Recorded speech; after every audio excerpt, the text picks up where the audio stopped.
آزمائش اللہ کی طرف سے بھیجا ہوا ایک امتحان ہے، اور وہ امتحان انسان کو اس کی برداشت کے مطابق ملتا ہے۔ اللہ دے کر بھی آزماتا ہے اور واپس لے کر بھی آزماتا ہے، اور اللہ آزمائش بھی انہی کی کرتا ہے جنہیں اللہ پر بھروسہ ہوتا ہے۔ اللہ کی رحمت سے مایوس مت ہونا، وہ بہت کچھ دینے سے پہلے تمہارے صبر کا امتحان لیتا ہے۔ اللہ ہمیں آزمائشوں سے گزار کر معجزوں تک لاتا ہے۔ حضرت علی رضی اللہ تعالی عنہ نے فرمایا، دکھ میں کبھی بھی پچھتاوے کے آنسو نہ بہاؤ، کیونکہ تم وہ خوش نصیب ہو جسے اللہ نے قابل آزمائش سمجھا۔ حضرت علی رضی اللہ تعالی عنہ سے کسی نے پوچھا، یہ کیسے پتا چلے گا کہ جو پریشانی یا مصیبت ہم پر آئی ہے وہ اللہ کی طرف سے آزمائش ہے یا ہم پر اللہ کی طرف سے سزا ہے؟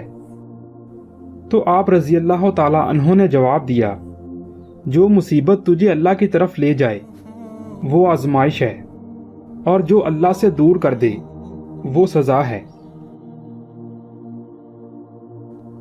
جو کوئی نیک کام کرے گا، خواہ مرد ہو یا عورت، بشرطیہ کہ صاحب ایمان ہو، تو ہم اسے پاکیزہ یعنی عمدہ زندگی دیں گے۔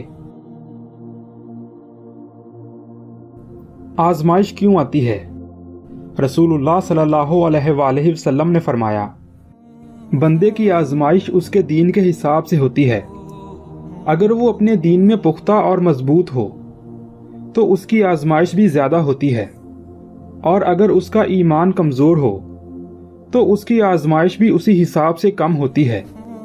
بندے پر مسلسل آزمائشیں آتی رہتی ہیں، حتیٰ کہ وہ اسے ایسا پاک کر دیتی ہیں کہ وہ زمین پر چل پھر رہا ہوتا ہے اور اس کے ذمے کوئی گناہ نہیں ہوتا۔ اللہ اپنے قریبی بندوں کو آزماتے ہیں۔ لوگوں میں سب سے زیادہ سخت آزمائش انبیاء علیہ السلام پر آتی ہے، پھر ان کے بعد ان سے ملے ہوئوں پر، اور پھر ان کے بعد والوں پر۔ آزمائش میں اللہ اذیت دینے کے لیے نہیں بلکہ کچھ سکھانے کے لیے ڈالتا ہے۔ جتنی جلدی سیکھ جاؤ گے اتنی جلدی وہ دور ہو جائے گی۔